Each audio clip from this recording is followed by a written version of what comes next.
Welcome to Second Take, the show that focuses on the issues behind the news. Mining Weekly editor Martin Creamer joins me today to unpack the latest in the mining industry. Welcome, Martin. Thanks, Ashley. Now, the Joburg Indaba was held this week, and it heard from Minerals Council President that mining's biggest opportunity lies in helping achieve a net zero carbon world. I think Nolita Fakida made a very important point there, and she's the Minerals Council South Africa President, and she delivered a very comprehensive speech. But within that, she made this point which I thought was profound, that she said, the world has got a target. It wants net zero. And the United Nations is behind this. You've got the Paris Agreement. So the actual target is there, and people are going out to get at it. Although the target is 2050, a lot of people are talking 2025 to do something, 2026, some of them 2030, 2040. A lot of them are ignoring the 2050, particularly the big corporations. So she's saying, the biggest opportunity for mining at the moment is to help the world achieve this net zero carbon position.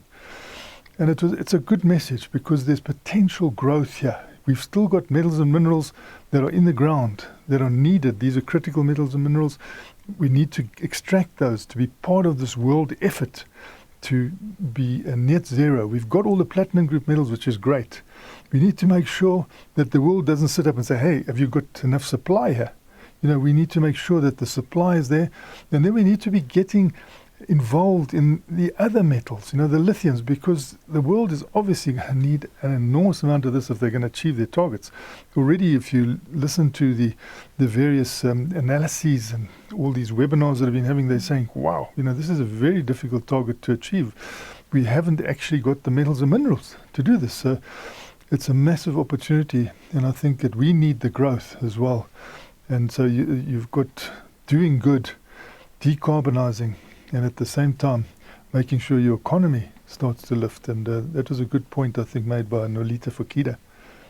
And Minerals Council CEO says the country's geological prospectivity is extremely positive. This was an important statement and comment for Roger Baxter to make. And he had a very good presentation as well. Really good presentations from Minerals Council South Africa, comprehensive, with good slides. And he had this situation where he's saying we've got these metals and we can actually do so much more if we just realize that this country is so prospective. In fact, he said it's fantastic. Our prospectivity is fantastic.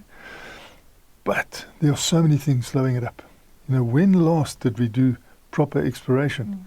And even when we got to Minerals Council South Africa's particular presentation, we already learned that the minister was probably not going to be there for his presentation.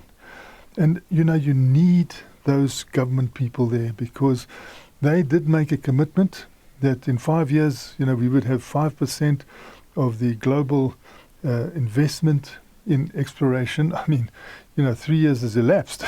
We're nowhere near it. They also made commitments around having a cadastre. Now, this cadastre is basic.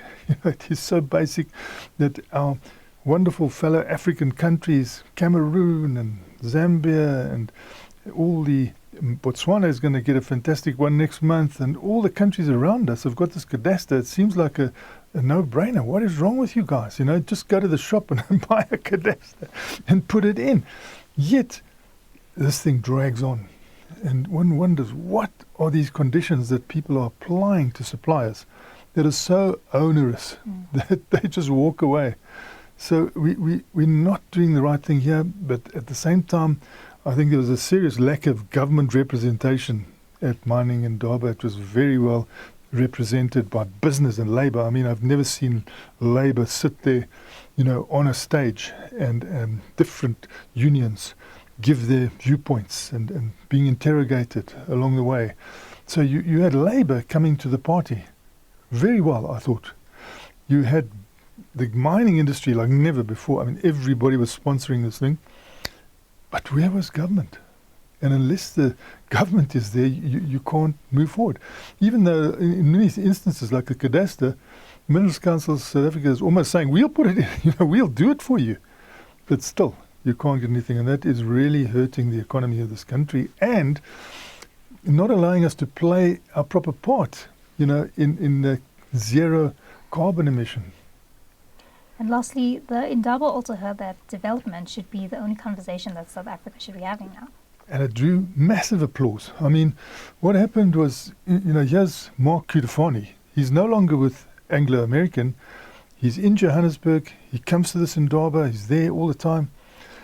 And they suddenly find out that the minister's not going to arrive because he's got some crisis down in Cape Town with the African gas and hydrocarbon thing.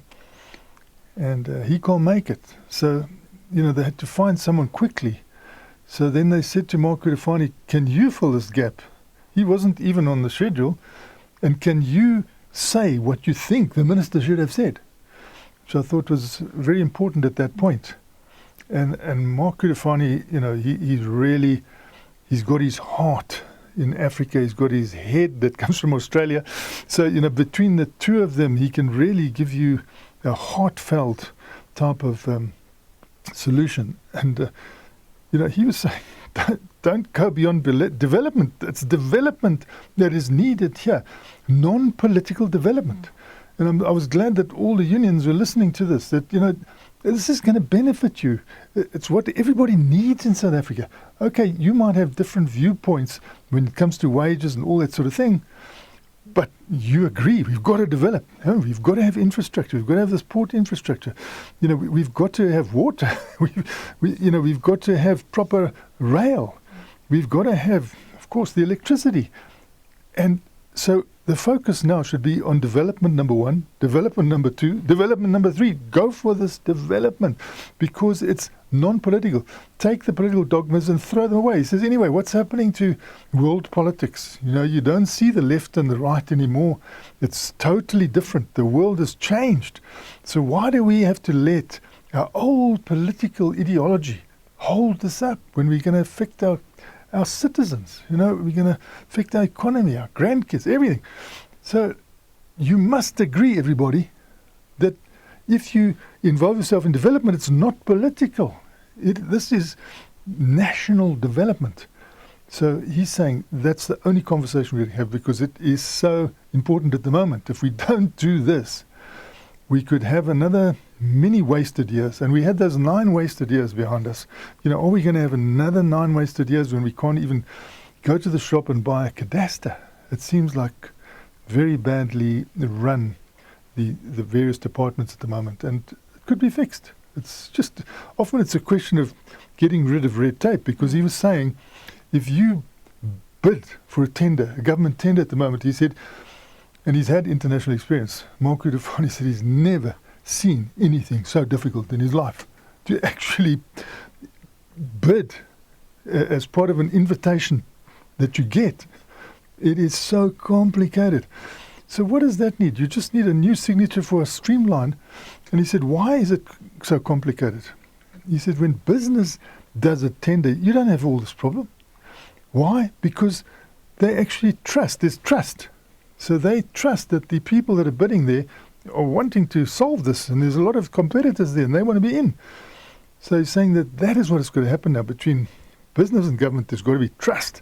And even all these tenders now for Eskom, just make sure that you have trust. You're saying, look, he used to run Anglo-American. Perhaps 5% of the people there were dishonest, but he couldn't stop doing things because 5% were dishonest. And then you must deal with that dishonesty when you find it. Deal very firmly, but it mustn't influence your tender documents. You must allow these things to go through in rapid time, particularly now because we need this development desperately. But what we've got at the moment is it delays it by months, which is unbelievably bad. Thanks for speaking to us, Martin. Thanks, Ashley. That's it for today. Join us again next week for more news analysis on the local and global mining industries. And don't forget to listen to the audio version of our Mining Weekly daily email newsletter.